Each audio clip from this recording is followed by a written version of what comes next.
I'm going to call this meeting to order.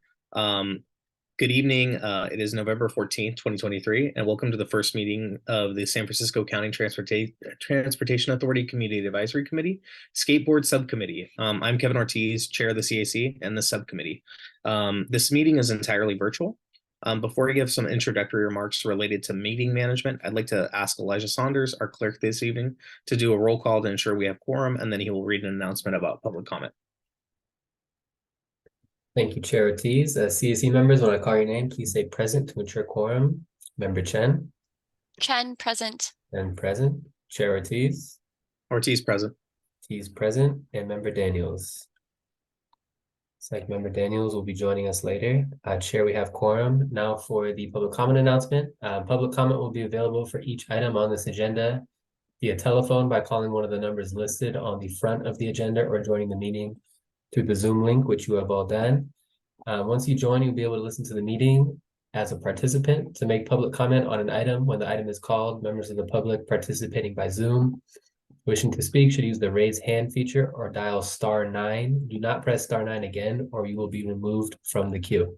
When you are asked to unmute yourself, press *6 or the unmute button to unmute yourself.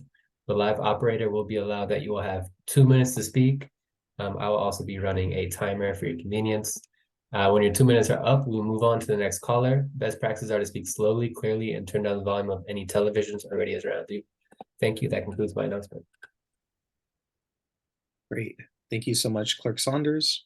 So I think we're going to now move on to item 2. Is that correct? Yes. Great. So I want to really just kind of jump into the subcommittee statement of purpose, existing conditions related to skating infrastructure, and listening session. This is going to be an informational item. So we're going to have a couple presenters, but I want to first appreciate CAC members Chen and Daniels for joining with me on the subcommittee and for folks joining at this meeting. For some time now, I've wanted to discuss skateboarding as a mode of transportation, which is not a topic we typically discuss at the Transportation Authority CAC. I'm glad for the opportunity to use the subcommittee as that forum.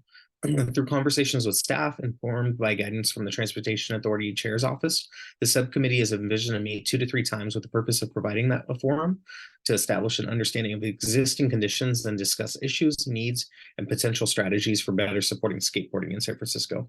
The subcommittee will share its findings with the full CAC at a future meeting, and I will keep the Transportation Authority board apprised via the CAC report that is presented to the board on a monthly basis. Tonight, we have 2 brief presentations to kick us off. My hope is that the ensuing discussion will inform the agenda for our next to-be scheduled meeting. First, Elijah Saunders, our clerk of the Transportation Authority, is here to provide a little bit of background information to get us started. And then I've invited Aaron Breitwar, accessibility advocate and instructor at Common Skateboards, to provide us with this perspective on the merits of skateboarding as a non-automotive mode of transportation and impediments to more widespread use of skateboarders for this purpose. So I'm going to now popcorn over to Clerk Saunders. Thank you, Chair Ortiz. Let me just pull up my slides real quick.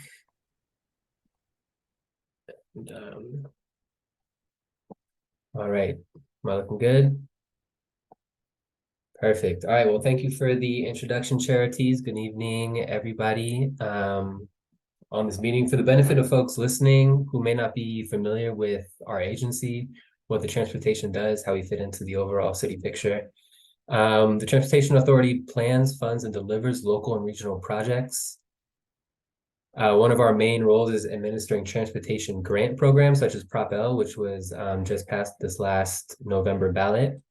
Generally speaking, we fund capital projects, things you can touch, such as buses, pavements, crosswalks, traffic signals. Although we are not directly involved in funding parks such as skate parks.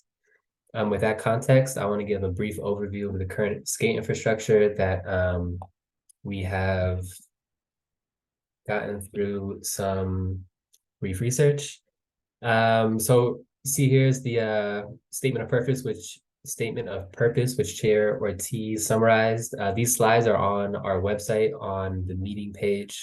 This meeting, if you go to the event page of our meeting, you'll find the CAC subcommittee meeting. Go there. The slides will be there for reference. Next, I want to move on to the active communities plan. So in the transportation sector, we typically look to planning processes to guide policy and identify potential projects that support the city's vision for the various modes of transportation. With that in mind, the SFMTA's Active Communities Plan is probably the most relevant document that is coming down the pipeline. SFMTA is leading this effort and is currently conducting outreach, so there is still time to weigh in. If you go to the SFMTA they have an Active Communities Plan website, you can find more information about different outreach events which are going on across the city over the next couple months, I believe, to the end of the year. Although the final plan is due to be released in May of 2024.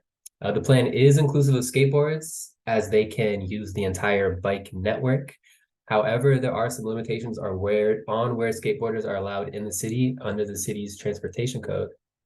So moving on to that, skateboards are covered specifically in section 7.2.13 under non-motorized user-propelled vehicles, or NUVs as they call them. This of course includes skateboards. And so just two things I want to highlight really briefly is that sidewalks and roadways, there's a little bit of a difference. Skateboards are not allowed on sidewalks within business districts, and it also depends on the time of day, as they are not allowed on sidewalks a half hour after sunset to a half hour before sunrise. And then when it comes to roadways, similar to sidewalks, they are not allowed in the roadways of business districts. So let's now move to the current skate infrastructure in the city. Here you see a map of showing the 7 kind of official skate parks in the city, if you will, listed on the left as well. Not shown on this map is the skate park on Treasure Island. It would be, of course, in the upper right corner on Treasure Island is where that would be listed. So, and I just do want to note that this, of course, only includes the officially recognized city skate parks. It doesn't cover nearly all the skate areas that I'm sure all of you are intimately familiar with. So I especially want to highlight the newest skate park that opened at the new UN Plaza this last Wednesday. I hope that you all had the opportunity to make it to the opening ceremony, or at least had a chance to check it out in this past week. It is a part of, a larger plan for the activation of the area, as I'm sure you've seen in the news. And the skate park itself was designed with an 8-member advocacy body that was comprised of various members from the skate community. And the entire project came in at $2 million, and that was out of the Rec and Park General Fund. So keep that number in mind. And speaking of funding, just want to touch on the different funding sources for skate infrastructure. As I mentioned, Rec and Park did fund the UN Plaza Skate Park. However, it's important to know that they do not have a dedicated pool of funding for skate infrastructure. They fund it on a case-by-case basis. In the transportation world, MTA is in charge of developing the bicycle infrastructure for the city. So while there is no specific skateboard funding either with MTA, their projects benefit mobility devices such as skateboards and scooters and all that good stuff. And then we are currently following up with the Department of Public Works, SFDPW, to determine how they funded the Soma West skate park, as they were the ones who built that. So this is my final slide. I'm not going to go into these details, but this slide just gives an overview of SFMTA's application process. SFMTA is the lead for street closures for special events. So if that is of interest to anyone, please go to their website to find more information about how to do that, deadlines, fees, all that information. It's also linked on this slide at the bottom. And with that, I will conclude my presentation. Thank you, Chair Ortiz. I will stop sharing my slides and open the floor to our next presenter, Aaron. Great. Thank you, Clerk Saunders. Aaron, the floor is yours.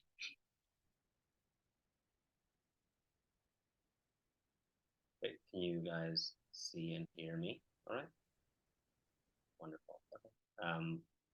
Well, I have a presentation as well, if you guys don't mind. If I've got to just share screen, then I will open that up as well. I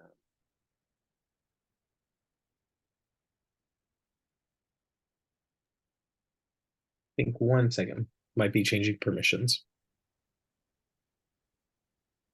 Are you not able to share your screen?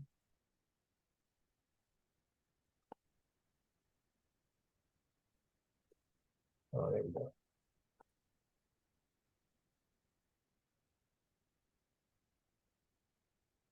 Great. So yeah, hello everybody. Thank you so much for having me. Really appreciate being invited here to speak. My name is Aaron Breitwar. I am a skateboard instructor in after-school programs in the Mission District in Noe Valley. I've previously been a journalist and an editor of various skateboard magazines. I've been the president of a governing body for international downhill skateboard racing, a brand manager of a business that started here in 1997, an event organizer of some closed street events with Livable City and the American Indian Culture Center. And I'm also a member of the policy working group for the Active Communities Plan. Will be worth circling back to that, as well as what I understand the city level laws to be. But for now, let's just get started. Today, I'm here to talk about skateboarding for transportation, specifically understanding skateboarding as a lens through which we can understand how to reduce transit insecurity through small wheel accessibility. So just a brief look at what we're here to discuss. It's skateboards as a design vehicle for public space, impediments to mode adoption, and next steps as pertain to this organization and others in the city.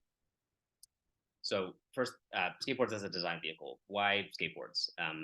Briefly, a design vehicle is a mode which any sort of transit authority could use as a sort of a way to design its standards, right? So that vehicle being, at my estimation, skateboards being a vulnerable vehicle would be ones to plan for to make sure that they can travel safely through space. So skateboards are an ultra portable, low cost, low maintenance, zero emissions tool for urban mobility that provide holistic perspectives on transportation planning not offered by devices like electric scooters or bikes. Electric scooters, whether personally owned or rented from private corporations, rely on charging infrastructure and are rendered useless without. Bicycles, due to state level limitations, can only legally be operated in the street, meaning planning for them leaves sideways unaddressed. Both modes are unwieldy due to weight, size, and shape, and have only limited capacity to integrate with other modes of transportation. For their operators, skateboards allow seamless flow between transit and other modes, streets and sideways, and the spaces of home, work, school, businesses, and parks. Skateboarding is much faster than walking, as or nearly as fast as biking, and requires no significant space or equipment to store or maintain. The fundamentals of skateboarding can be learned at a very young age and well into adulthood, and are easy to teach safely in groups. For city planners, skateboards highlight the affordances required for low turbulence mobility for all small-wheeled modes, wheelchairs, walkers, strollers, etc. Skateboards are an ideal tool for mapping the problematic textures and transitions of and between streets and sideways that prevent equitable access for all.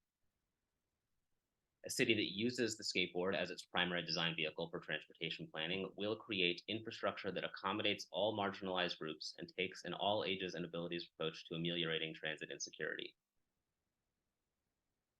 Today, the primary impediments to broad adoption of skateboarding for transportation are fourfold. First, we have public policy. Though rarely enforced, San Francisco's skateboarding laws prevent equitable mode adoption without risk of undue engagement with police. I should pause here just to say my understanding of the law is that skateboards are not allowed on any street at any time. I have not seen any indication that skateboards are allowed in bike lanes. Further, because skateboarding is not legally allowed within the space of the street, the SFMTA cannot include it in its transportation planning. Seen here is a slow street sign on Page Street, photographed during a bicycle network audit with the SFMTA's Active Communities Plan. As I said, I've been in the room having these conversations with folks. My understanding is that because skateboards are legally not allowed in the roadway, that the MTA, while they can name them in their planning, cannot technically plan for them because they're legally disallowed from operating in the space of the street. So as a result, most of the skateboarding architecture in San Francisco looks like this. This is Dolores Street, and we see here a high turbulence piece of architecture. Second impediment to adoption would be public space. There's very little car-free space in San Francisco where people can learn to skate for transportation that doesn't explicitly exclude skateboards. Schoolyards, tennis and basketball courts, and pathways along the waterfront all have no skateboarding signs.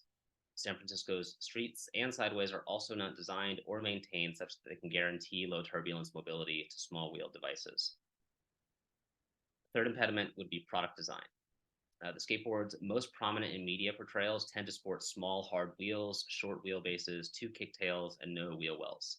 They are hypersensitive to rough surfaces and uneven weight distribution and are prone to sudden stops for various reasons. Meanwhile, skateboards designed for transportation have larger, softer wheels, wheel wells to prevent wheel bite, and sometimes have longer wheelbases and or only a single kicktail. Though often labeled longboards, these soft wheel skateboards are no less real or normal than trick-focused hard wheel boards, and ultimately do a better job servicing members of the public in need of increased access to mid-speed mobility. The fourth impediment is public perception. For all the previously stated reasons, skateboarding is largely viewed as a spectacular and often anti-authoritarian form of recreation. Such an image tends to exclude those who are risk-averse and have no interest in conflict with law enforcement, property owners, or members of the public who deputize themselves to discourage skateboarding in various spaces. Virtually all skateboard advocacy operates in service of the proliferation of spaces for the practice of trick-focused skateboarding. And since skateboarding's recent adoption into the Olympics, this approach has continued to receive the bulk of public attention and resources. So in spite of these impediments, skateboarders persist. By the numbers, there are 8.8 million skateboarders in America. That's 2.6% of the total population. In California, 48 million miles per year are traveled by skateboard. In Los Angeles, 30,000 trips are made daily to and from transit stops. And in Portland, Oregon, 80% of intersections report skateboards passing through them. With only slight intervention at each of these 4 levels, skateboarding for everyday transportation can become a viable and even ideal mobility solution for a far broader swath of the population than the current user base. The fact that skateboarders continue to opt for this mode in the face of present challenges is testament to its promise as a design vehicle. So next steps.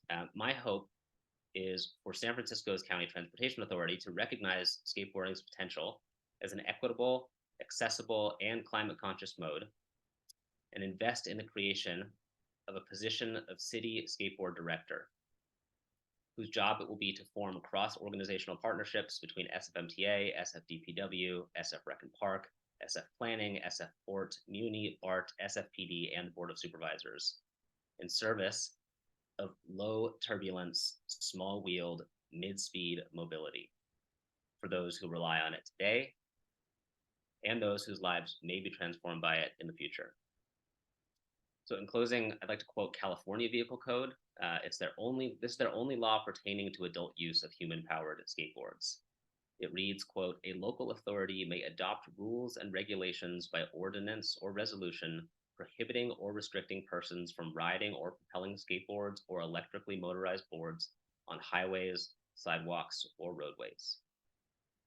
So said another way, there are no requisite restrictions on adult use of skateboards in California. With this in mind, I offer that San Francisco has a rare opportunity to set new precedents, to be a leader for cities up and down the state, for states across the country, and for countries around the world with regard to its conception of skateboarding and the treatment of its practitioners. The only impediment to our collective prosperity is our strength as a coalition. Thank you.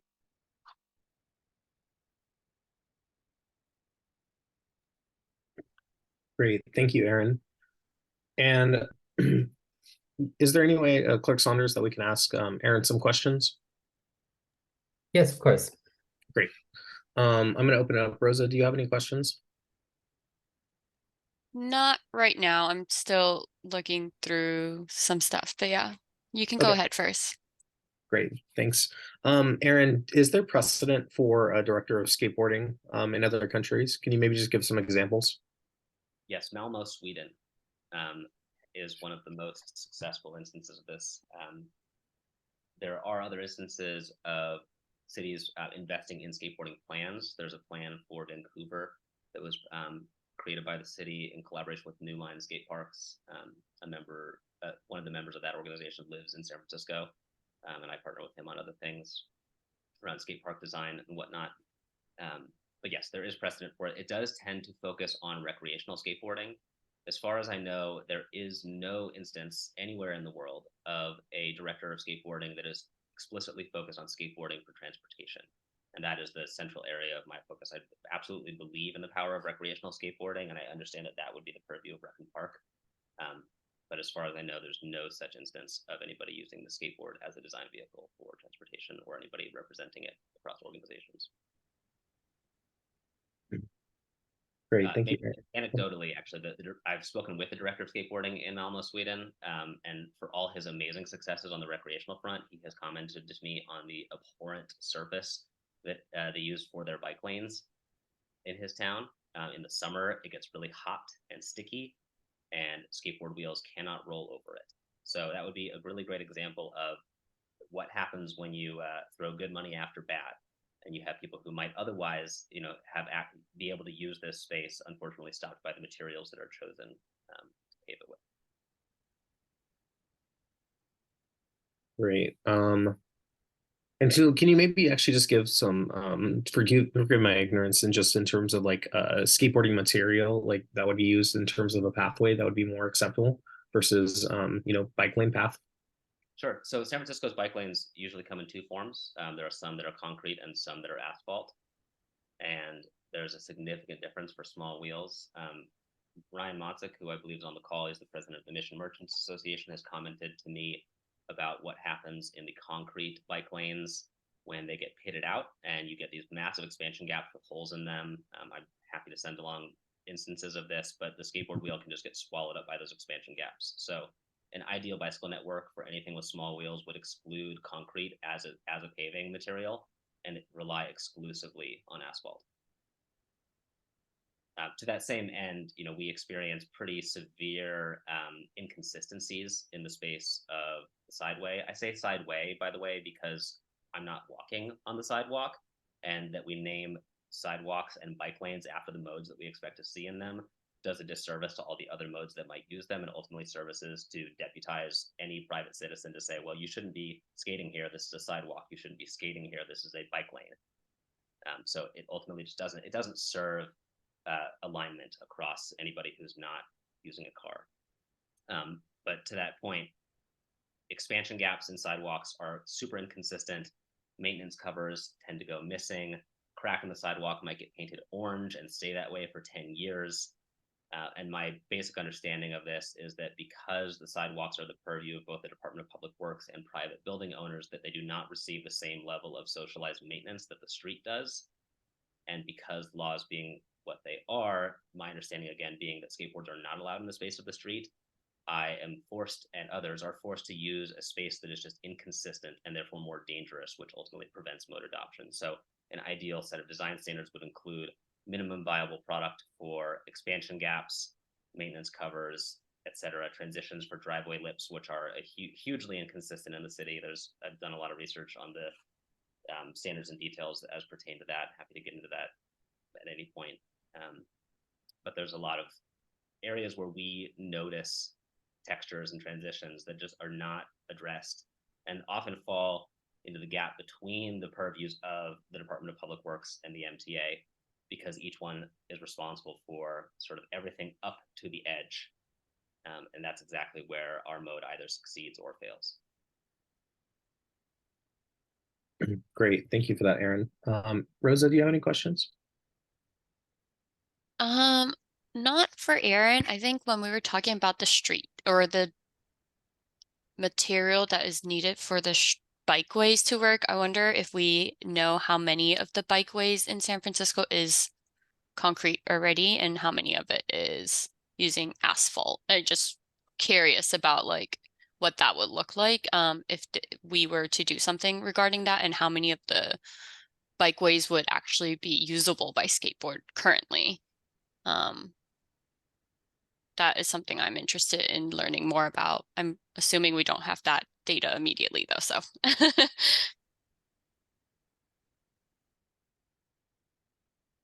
Yeah, I think I'd love to hear kind of on like next steps on that. Aaron, maybe you have those stats might more on top of head. If you could maybe answer that. I don't have stats on it. I mean, I could absolutely tell you where there are bad bike lanes because I know what they feel like. And we can talk too about the height of the paint that gets used to make markings. I mean, but we are sensitive to things as tall as an eighth of a millimeter, and I understand, or sorry, not an eighth of an inch.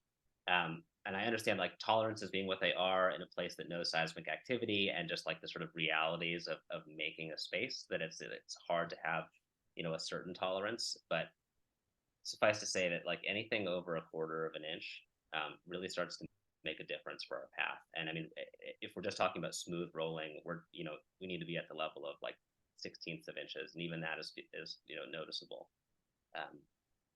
So I would propose that skateboarding can be used actually as a mapping tool. I've got some grant proposals around things like this, ways in which you could actually attach sensors to a skateboard to measure surface quality. I know that cities love to have walkability scores and bikeability scores, all very great in terms of bicycle networks available and access to various amenities. Unfortunately, none of that does anything to adjudicate the surface quality of a space. And so without a surface score, there's no real way to understand how skatable a city is.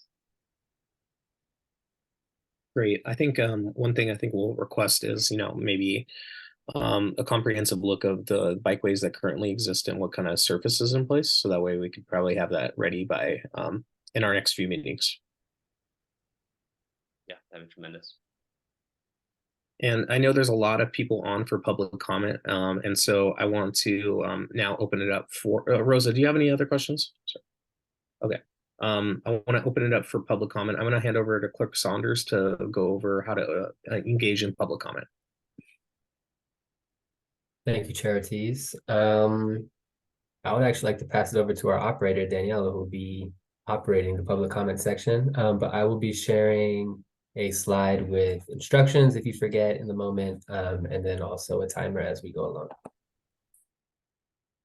Yeah, thank you, Clerk Saunders. Thank you, Elijah. So for anybody who would like to say public comment, just please use the *9 to raise your hand, and then I'll call on you in the order that I see your hand. So I see that right now we have, okay, hold on a second. Kind of moving around here. Okay. See Joe, I'll go ahead and unmute you. You can speak first, Joe, and go ahead. Your 2 minutes starts now.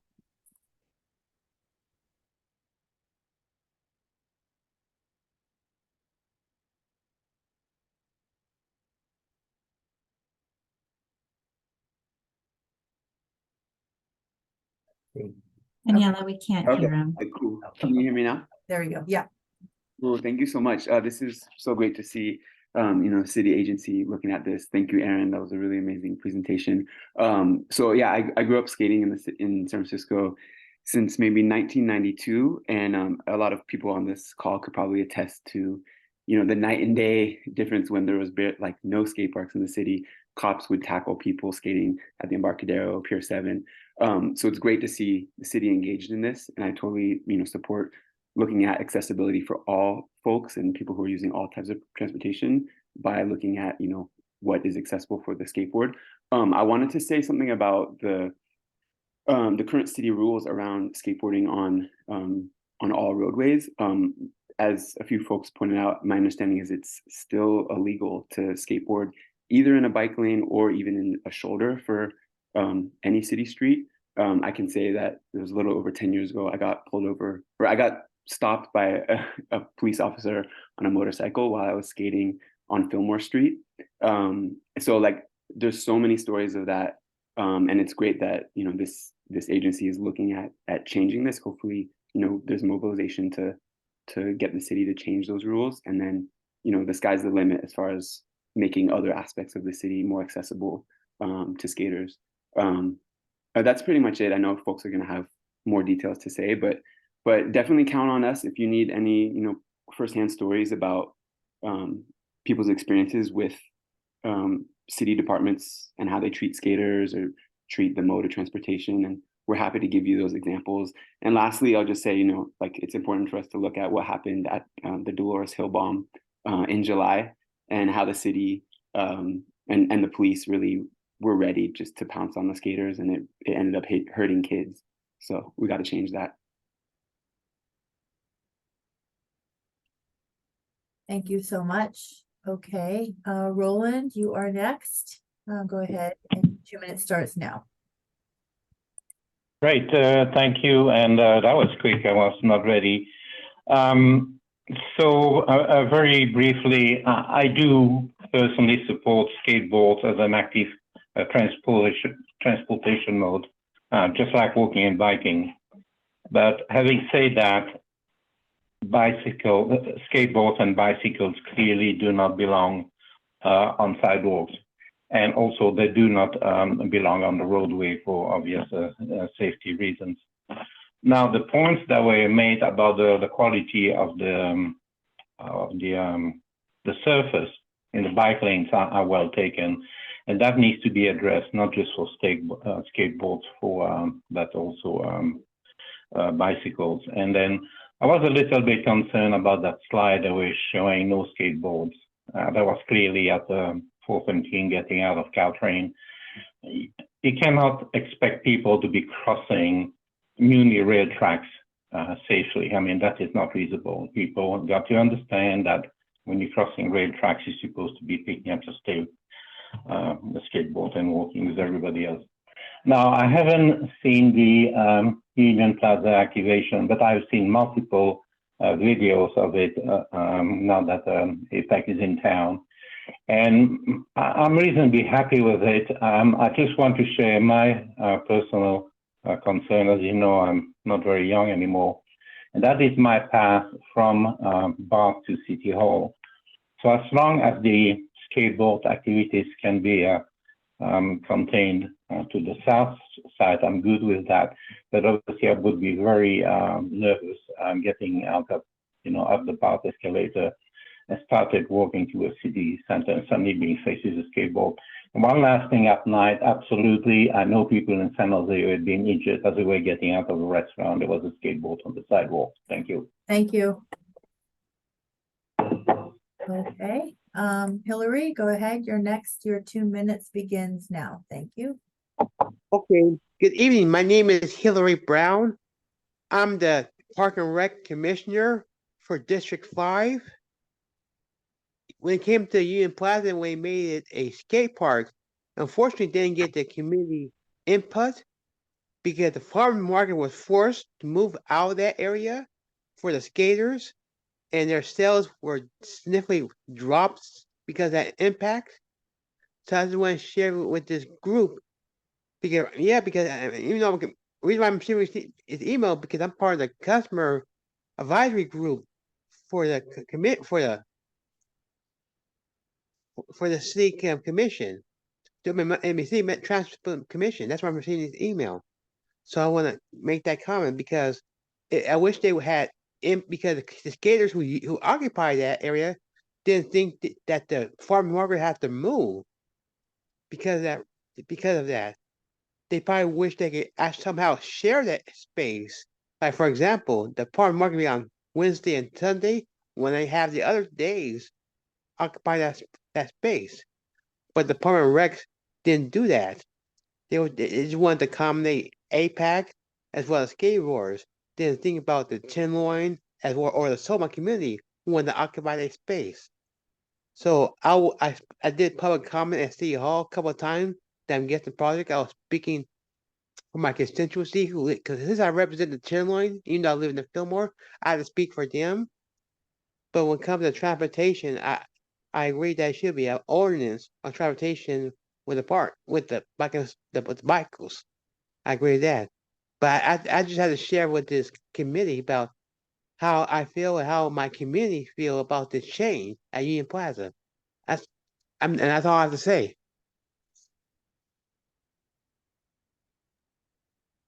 Thank you so much, Hillary. Luke, go ahead. You are next, and your 2 minutes begins now.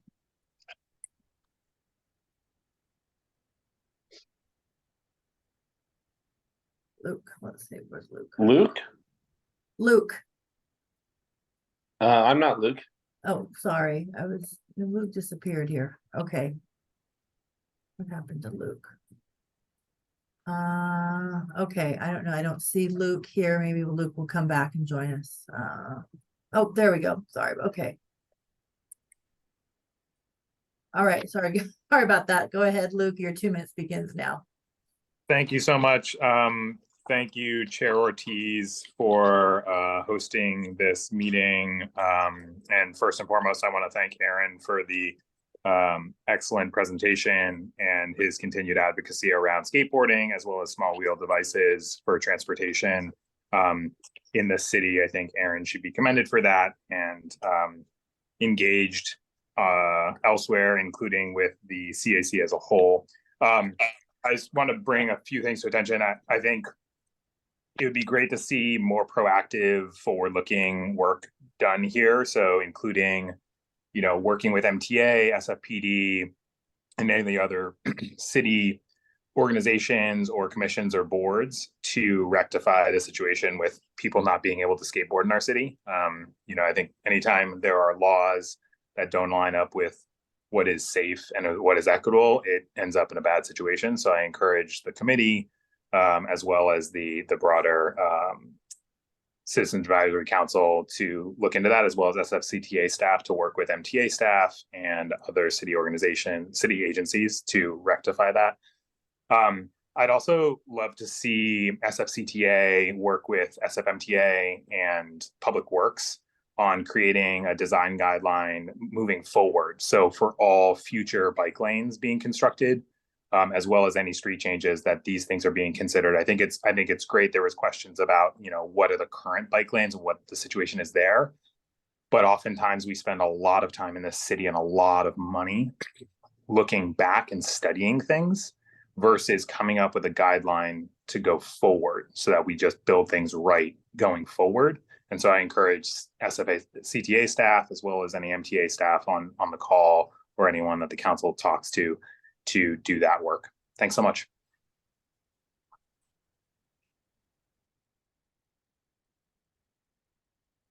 Thank you, Luke. Next we have Ryan. Go ahead, Ryan. Your 2 minutes begins now. All right. Thank you for having me here. Thanks for everyone for putting this together. I'm a Bay Area born and raised skateboarder. Been skating in the Bay Area since I was 4. I'm now in my 40s. Can't tell you how many times I've been harassed by SFPD for skating, as well as police in general. Been illegally thrown back of cop cars many times. Been in jail, etc. It's really nice to see that things have kind of shifted lately, and that the city of San Francisco is beginning to really embrace skateboarding. I consider San Francisco the mecca of skateboarding, the heartbeat of skateboarding. And while I do think that San Francisco is behind on that narrative, I don't think it's too late. And I think that the right work is being done right now to lay down the proverbial and literal pavement or asphalt or whatever you want it to be to allow for skateboarding to happen in a more fluid manner. I will second what Aaron said about how sketchy some of the bike lanes are for small wheels. The first time I met Aaron, I was actually bloodied up from on my way skating over to a skateboarding art event and auction. There was a crack in the ground, and while I don't consider myself to be professional level, I've got a pretty decent at riding a skateboard, and there was a huge crack, and it caused me to get bloodied up and pretty battered pretty quick. So I do think that now is the time to really change the idea and narrative around skateboarding, embrace it, to have more spaces for skateboarding, and just to consider it in future planning. I'm also the president of the Mission Merchants Association. I'm also involved in a few other skate advocacy groups. And also, I don't think I mentioned this, or maybe I did. I am involved in a few skate businesses, and that's my time. Thanks. Thank you, Ryan, for your comments. Next we have Chris. Go ahead, Chris, your 2 minutes begins now. Awesome, thank you. My name's Chris, and Aaron mentioned me earlier. I am a skate park designer. I work for a company called New Line Skate Parks. I come from a civil engineering background, and I've been working on skate parks for 7 years now. And I've been living in San Francisco for 2. So what I can offer you all is a little bit of my expertise on these materials. I know there was a little bit, of a question about what is best for the bike lanes and generally skateboarding. We obviously face that battle all the time because a lot of older skate parks are made out of asphalt. And as that gets older with age, it really gets a lot harder to skate and a lot more dangerous. And what that does is it prevents people from, in skate parks generally, it prevents people from learning how to skateboard. It makes it more difficult, and it also, doesn't serve as many user groups because there's not as many beginners, older people, women and children that might not already know how to skateboard using these facilities. How that might apply to a roadway is really just that the quality of the surface really matters. Obviously, all skateboard wheels are quite small, so as Aaron mentioned, even 1/8 of an inch can be really critical. What we use in skate parks is a smooth trowel finish of concrete, and the concrete is reinforced with rebar. It is also a specialty mix just for skate parks, so you can get that smooth trowel finish, which is typically, an indoor mix, but done outside is really difficult to do. For this narrative, I think it's just something you need to consider because the cost of concrete is obviously much higher than asphalt, but it can last a lot longer. So that's really the, needle that we thread in skate park design. And as it's applied to pathways, I think the city just needs to understand, how much maintenance it might cause if you, go a route that's not like bulletproof. And what we found to be the best riding surface in skate parks is concrete. But like I said, you have to make sure that it's done right, that it's reinforced so it doesn't heave, because even some of those, heaves that you see on the sidewalks with yellow or orange paint can be really tough. Thank you. Sorry. Thank you, Chris. Thank you so much. Thank you. Yep. Thanks. Okay, next we have Aaron. Go ahead, Aaron. Your 2 minutes begins now. Awesome. Thanks, guys. My name's Aaron Popelka. I've been skateboarding for about 20 years, the past 7 of them in San Francisco. And thank you, Aaron, for that presentation. That was super informative and well put together. I just wanted to second 2 things that Aaron mentioned in his presentation. The first was skateboards as kind of a very economical mode of transit for doing physical activities. When you skate to one of the 7 skate parks that we saw at the beginning of this presentation, you're doing the activity to get to the activity. And that's kind of unique with skateboarding. If I'm riding my bike to go play tennis, that's 2 different things. Or if I'm taking a scooter to go play basketball, it's 2 different things. Whereas skateboarding is very economical, where on this $100 piece of equipment, I can both commute to the place as well as do the thing and come home with a relatively small amount of equipment in a relatively small space and accomplishing multiple tasks with the same tool. The second is Aaron had a really good slide, I think, around how small wheel modes of transport increase accessibility for everyone. And I think that's very true. It's kind of the least common denominator. If something works for a skateboard, it will almost certainly work for a stroller or for someone pushing a cart with groceries or for a wheelchair. And I think the more that we kind of lean into that and make sure that streets and areas and bike lanes are accessible for skateboarding, it will have knock-on effects for all sorts of folks who use all sorts of different small wheel modes of transport and provide them with a better experience. Thank you.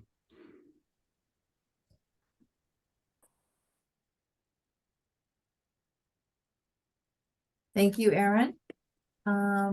Mike, you are next. And your 2 minutes begins now. Go ahead, Mike. Hey, I would like to take a moment to commend the city for finally embracing skateboarding. It's been said earlier that we really are in the mecca of modern skateboarding. San Francisco, this is where people come from all over. I moved to San Francisco from Philadelphia over 20 years ago because of skateboarding. I live and work in the skate business. It's been great, and they've embraced skate parks way earlier than where I'm from in Pennsylvania. but to really start embracing the street plaza such as Waller and now UN for us skateboarders that are more into street skating is really, really a great positive direction to go, in my opinion. So I'm very happy with the new UN Plaza, very happy with Waller. I can show up there on a Sunday and see 60, 70 people, old, young, male, female, all skateboarding there, having a good time. And it just feels really good. So thank you. Thank you, Mike. Next we have Sam. All right. Let's see. Oh, there we go. All right, Sam, go ahead. Your 2 minutes begins now. All right, thank you. Yeah, my name's Sam. I'm a skateboarder. I've used a skateboard as a primary means of transportation for large parts of my life. Specifically, in my childhood, I used a skateboard to get to school every day. And I just wanted to commend Aaron for his presentation and also just echo the idea that, excuse me, the skateboard is really an ideal vehicle, especially for children to travel. In my work with bicycle advocacy groups in San Francisco, we've run into people who, like, given the option to receive a bicycle for free, they choose not to because they live in, you know, a multi-story walk-up building and don't have a safe place to store a bicycle. Yeah, skateboard, you know, really solves those kind of problems for people who might not have another option to get around. As well, in regards to bikes, skateboards really mesh well with the multimodal transit opportunities that San Francisco does have. You know, it's hard to take a bike on a bus and almost impossible to take it on a train. And skateboards, you know, don't have those barriers. And if the city, you know, continues in this trend of, you know, recognizing and valuing skateboards for what they are, I really think, yeah, the city of San Francisco could be, and the county of San Francisco could be a leader in this space for North America. And I look forward to seeing, yeah, what else happens. So thank you for your time. And yeah. Thank you, Sam, for your comments. Next we have Kevin. Go ahead, Kevin. Your 2 minutes begins now. Hi, everyone. My name is Kevin Fang. I'm an assistant professor of urban planning up the road at Sonoma State University. And much of my research has been on skateboarding and other micro-mobility transportation. Echoing some of the other commenters, I'm very glad to see the city taking this up, as Aaron on his presentation showed, and as mentioned by many of the other commenters here already. Skateboarding is something that exists as a mode of transportation. There is clear numbers on that, and it is not just that you know, people are using it maybe for it's not just for fun, which I mean certainly is, but it's sort of a rational mode as well, with unique conveniences that have been echoed here already: portability, lightweight, cost. And so in San Francisco and the state as a whole, we do have our various goals, policies on complete streets ideas, and sort of the idea that we're, you know, our goal of the transportation system and transportation planning is to plan for users of all modes. And so not just cars, not just bikes, walking, and transit, but skateboarders certainly count in there as well.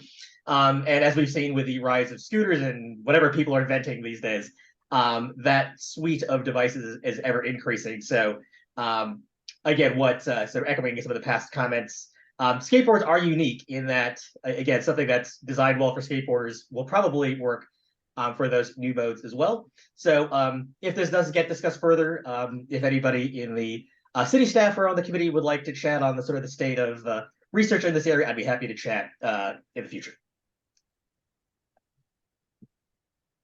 Thank you, Kevin, for your comments. Next, we have David. David, go ahead. Hello. I can't turn my video on because I'm not allowed to. It says host this disabled video. So, and I can't ask to be turned on in chat because you've turned off chat, so I can't even communicate with the host.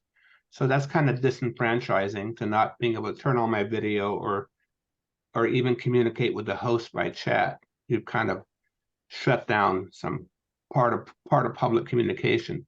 However, regarding skateboarding on UN Plaza, it could benefit from additional signage. It's not clear if skateboarders are allowed to use the whole plaza or part of it, or just is there a designated skate area, or is it every area of the plaza where people walk? People are skating throughout the whole plaza, and so far it's not a problem. But I'm just wondering if is that allowed or not allowed, because there's no signage at all about where people are allowed to skate. And if they are allowed to skate in the whole plaza, it would be helpful to have signs that say that, so skateboarders could feel that they're at liberty to do so without feeling like they're violating something. Just a total lack of signage about that. So I'm a co-chair of Tenderloin People's Congress. We're a resident association in the Tenderloin. And we want to support skateboarders, but we would, like for clearer communications about this. And that is the extent right now of my public comment. Thank you. Thank you, David. And now we have also David, another David for public comment. Go ahead, David, your 2 minutes begins now. Thank you very much. I just wanted to say that I'm not a skater. So I didn't want it to seem like all of the advocacy was coming from people who were skaters. I'm mostly a cyclist, but I care about the environmental decisions that we're making today. And I really advocate for all kinds of modes of transport that aren't cars. And as a cyclist, I'm really happy to coexist in the city with skateboarders. I think Aaron has made all the points. I really applaud the city for rethinking here. It seems really incongruous to me that on one hand, San Francisco is very progressive about self-driving cars, and on the other hand, is quite regressive about things like skateboards. It seems like without any historical or social baggage, if we didn't have skateboards, and if somebody like some tech wonderkind had pitched us on this cheap, environmentally friendly mode of transit that gives you exercise and is compatible with public transit, that we'd be hailing them as heroes and have them on the front of Time magazine. So just to say that I applaud the city here for rethinking. And then I guess, yeah, thanks, Aaron, who's maybe the hero that we need. So that's my comment. Thank you, David. Next we have Brandel. Go ahead, Brandel. Your 2 minutes begins now. Thank you. My name is Brandel, and I am another cyclist in the South Bay area. And I wanted to challenge. The time has not started. I wanted to challenge the assertion that the sideways and the roadways are equally inappropriate for skaters, and would suggest that it is essential for folks to look for appropriate comparison points of any kind of regulatory authorities and regions in which there are legal sort of access in order to understand the actual by the numbers rates of incidents before making any out-of-hand sort of claims about the appropriateness or inappropriateness of speeds. And I also wanted to echo the view that a more expansive view of what it is that categorizes modes of transport is essential in a context where we have wildly changing modes of speed and availability. The scooters and the other vehicles that have emerged should surely indicate to us that the categorizations and the buckets that we currently have for what we understand to be the dominant modes of transports are very likely to be inadequate, and that motor vehicles and different modes of powering, as well as the consequent speeds, are only likely to increase as a consequence of the technologies that are available. And so a regulatory environment that allows us to address those things on the specific merits of the impact on the fellow road users is going to be an essential mechanism to be able to respond to that challenge. Thank you. Thank you, Brandel, for your comments. I see no further public comment at this time. Great. I just want to first say to the public, thank you so much for sharing your advocacy, your passion, for skateboarding as a form of transportation, and as a mode of transit. We definitely hear you. That's why we called the subcommittee together, because we want to really analyze what skateboarding is in San Francisco to make sure that it receives the prioritization, and do services and do funding in place for that. So that's something I'm holding very dear, near and dear to me. I'm not a skateboarder by any means, so I definitely lean on all of you as the experts, given that I'm more of a cyclist and transit rider myself. But I think it's very clear that this San Francisco should be a space for everyone, and so including all forms of transportation and including skateboarding. I did see one more hand come up. Do you want to make public comment? That hand just came up. Yeah, Clinton, if you'd like to make some public, let's see, we'll get the timer ready. Let the timer's up. Okay, all right. Clinton, go ahead. Yeah, go ahead, Clinton. Thank you. Hi, thank you all for your time tonight. I was just alerted of this meeting and thankful that I was able to join. My name is Clinton Perry. I live in Hayes Valley and I am a skateboarder. And I've been working with the Hayes Valley Neighborhood Association and other areas in my neighborhood to help keep skateboarding as a huge outlet of not only artistry, but also a physical activity to keep people engaged and have a thing that isn't just I have to go to the gym, I have to pay for this, I have to pay for that, if the city isn't providing a space for us to kind of let ourselves burn off steam, be physical, let out our mental anguish and day-to-day circumstances. But at the same time, I hear and I have heard other folks that are cyclists in this, and I have great friends that are cyclists. I love my bicycle. And I think just from what I just heard, using the bike lanes, I agree that they should be kind of notated, especially for speed limits for, I see scooters and other forms of transit vehicles using those lanes in a very dangerous way, per se. I know that skating, you can go very fast downhills and things like that, but at the same time, I think that's a different circumstance in this kind of forum as opposed to the focus in skateboarding. And I tip my hat to the folks that have been involved with the UN Plaza and getting that going. And I think that's just a ground for, connecting the dots to keep kids, not only just kids, but adults. I'm 48. So, I've been skating for, over 30 years of my life to keep basically folks engaged in the act of skateboarding to keep things positive. So I appreciate your time and hope everybody's on the side of seeing skateboarding excel in many ways, shapes, and forms. Thank you, Clinton. And I see no further public comment at this time. Great. Thank you, Clinton, for your comments. And I will say, it's part of the reason, there's a lot of passion and advocacy around skateboarding in San Francisco. Just for context, we've received more public comment at this subcommittee than we do at most of our normal meetings. So it's really great to see our residents and folks really engaged around this topic. And so, we're going to continue to further analyze, the different components that skateboarding really touches upon in the city, really getting presentations at our next subcommittee meeting. And I've heard some really clear kind of like deliverables and stats that we should look into, right? Particularly when it comes to surface areas, particularly with bike lanes, and how that impacts skateboarding for folks that are riding on that. I think also some clear things that really came up for me also were around dedicated funding for skateboarding, as well as dedicated director of skateboarding, right?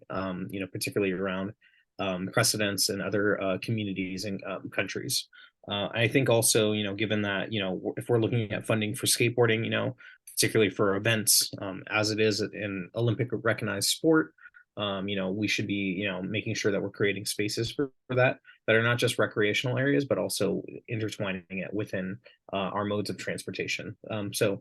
I just want to thank you all for being here. I'm going to popcorn over to my colleagues real quick and see if they have any remarks that they'd like to make.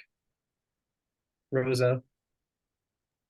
Sure. I just want to say thank you everyone for coming. I think it's been very eye-opening. As someone, I don't skateboard, but my husband loves to skateboard, so I hear about it as well. And he likes to use it to commute to work in the past when he worked closer to home. And so I definitely do hear the concerns he's told me before of how he was skateboarding and, you see a tiny crack and then you fall over and then you just fall. And so I definitely hear, and so it's been very eye-opening, and I can't wait to do more work surrounding this, and hopefully we can come up with some next steps of what we can do to and action items that we can do.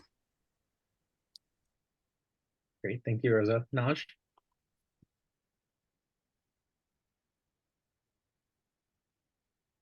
Member Daniels?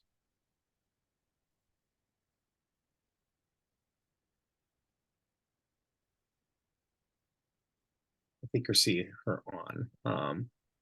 But that being said, do we have any Maria, Elijah, or Clerk Saunders? Do you have any comments on next steps? I'll jump in. First, I'm Chief Deputy at the Transportation Authority. Sorry, you don't have our titles up here. First of all, I also just echo the comments. Really appreciate all of the comments and the presentations. It was very informative and a great perspective to get that we certainly don't hear about on a regular basis or even an irregular basis. So I think what we would do, Chair Ortiz, if it's okay with you, is we will go back and document some minutes from this meeting and try and follow up with you and relevant city agencies to come up with areas that we could follow up on, and then develop an agenda for the next meeting on this. All right, I should just flag to help set expectations a little bit, is that this committee is it's a subcommittee set up I call it sort of an initial exploratory committee to come up with some recommendations that then we can push to the Transportation Authority Board or other agencies so they can take it on. So we're trying to be very focused, coming up sort of a work program is kind of how I would put that. And this will be, if you want to go back and hear the great presentation, Aaron, if you would be so kind to send the clerk your slide deck afterwards, we will make that available on our website, and there will be a YouTube video on the TA's channel that should be up within 2 days. Thank you so much. Great. Thank you again, Aaron, for your presentation. It was really, really informative. And so definitely looking forward to next steps as well. Yeah, thank you. I tried to fit as much as I could into the time that I was allotted, but really am happy to dig in further. I've got a lot more point by point stuff that I could discuss with you. Just didn't want to have super dense slides at the same time that I was talking. But yeah, there's definitely far deeper to go on this. So if you want some support in the processing of minutes afterwards, more than happy to support that. If I may, I might just make one other comment just in general. Sort of a bookend of this, actually. I spend a fair amount of time going to City Hall to try to participate in these meetings, SFCTA, Public Works, things like that. Skateboards are not allowed in the building. So if I show up on a skateboard, they will turn me away. I have pressed hard enough on this that I've gotten the phone number of building management and know well enough to call ahead and go in through the staff and service entrance to make sure that I can store my skateboard at City Hall so that I can participate in public comment. But just wanted to flag that as just a basic impediment here. There are many people who skateboard professionally. And by that, I mean they don't skateboard as a profession. I mean they skateboard to their profession. And it's very important that that is made more accessible. And just so at city level, that precedent is really important to set, that members of the public can show up on a mode that is known for not needing special storage equipment and can actually come inside and expect to be able to participate. To that end, I've been to meetings about Vision Zero discussions. I'm sure if anybody has been following that, the city has effectively failed to meet its target. There's been no drop in traffic fatalities. And I would just offer here that what the skateboarding tends to foreground is a possibility of a completely reimagining space. Cars move very quickly, and then also not at all. They move fast and they move slow. It's those high speeds that are dangerous to people. And a lot of people will opt for cars because they believe every other mode is either unwieldy or too slow. And so what the skateboard sets up is sort of an instance of a sort of mid-speed mobility that allows you to move fluidly between different spaces and get places very efficiently. Mid-speed mobility is only accessible via skateboard or any number of other modes due to small wheel accessibility. That is why the skateboard is a primary design vehicle. But I just sort of want to zoom out to say that the skateboard is a really great sort of subject to design around. But the sort of downstream effects of that are accessibility for a lot of people, and that accessibility for a lot of people doesn't just make the world more accessible for people who aren't using cars. It actually encourages people to not use cars.